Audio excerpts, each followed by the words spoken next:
स्वागत है आप सभी का हमारे YouTube चैनल स्टडी टेक में।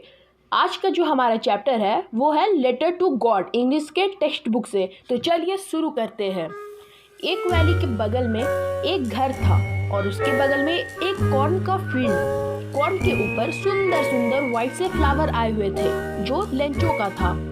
वहाँ पर एक वुमेन थी जो सपर बना रही थी। यहाँ सपर का मतलब होता है रात का खाना यानी डिनर। तो वो वहाँ पर डिनर बना रही थी। वो बादल की ओर देखते हुए कहती है कि लगता है आज बारिश होगी। लेंचो ने जवाब दिया, हाँ यदि भगवान चाहे तो। बड़े लड़के खेत में काम कर रहे थे जबकि छोटे लड़के घर के पास खेल रहे थे।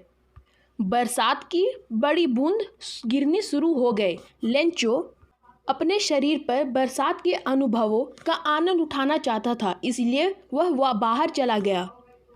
परंतु अचानक तेज हवा चलने लगी और बरसात के साथ साथ बड़े बड़े ओले पड़ने लगे। ये वास्तव में नई चांदी के एक सिक्के के समान दिखाई दे रहे थे।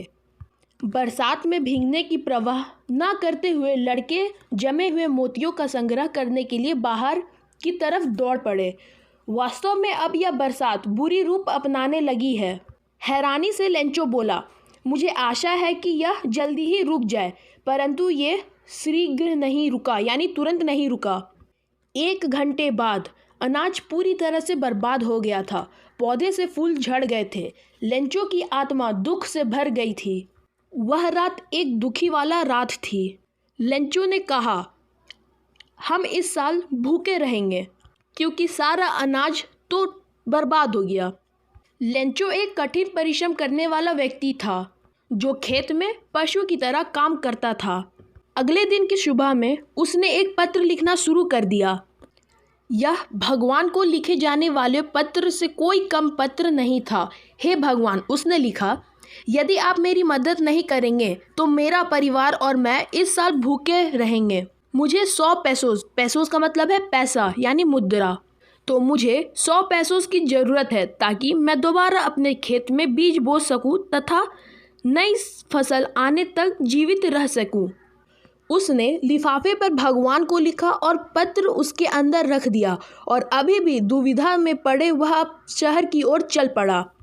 कर्मचारियों में से एक आदमी जो कि एक डाकिया था और डाकखाने के कामों में मदद किया करता था, जोर जोर से हंसते हुए अपने मुखिया के पास गया और उसे भगवान के नाम का पता दिया। पोस्टमास्टर मोटा दोस्ताना व्यवहार वाला आदमी था।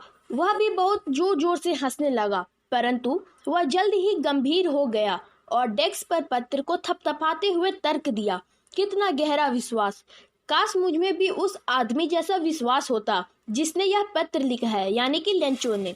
इसीलिए पोस्टमास्टर ने एक उपाय सुझाया, क्यों न इस पत्र का जवाब दिया जाए। वह बोला, उसने अपने कर्मचारियों से पैसे मांगे, उसने स्वयं भी अपने वेतन में से कुछ हिस्सा दिया और उसके अपने कई दोस्तों को भी इस पवित्र काम में कुछ न कुछ योगदान देने के लिए विवश किया।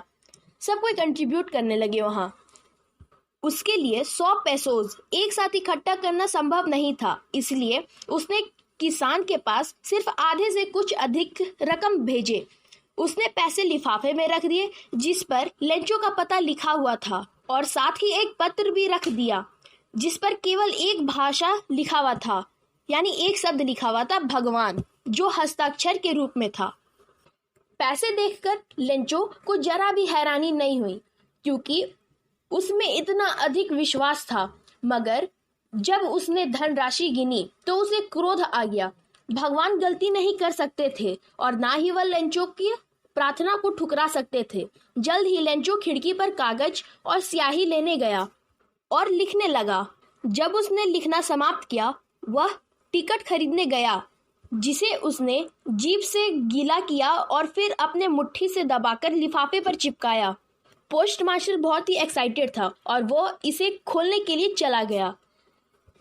तो जब उसने पत्र खोला तो वह हैरान हो गया क्योंकि उसमें लिखा हुआ था, हे भगवान, जितना धन मैंने मांगा था केवल 70 पैसों ही मुद्रा तक पहुंची है। मुझे बाकी के पैसों भी भेजो क्योंकि मुझे इसकी बहुत ज़रूरत है, लेकिन मुझे इस डाक से मत भेजना क्योंकि डाकघर के कर्मचारी एक ठगों की टोली है, यानी बंच ऑफ क्रूक्स है।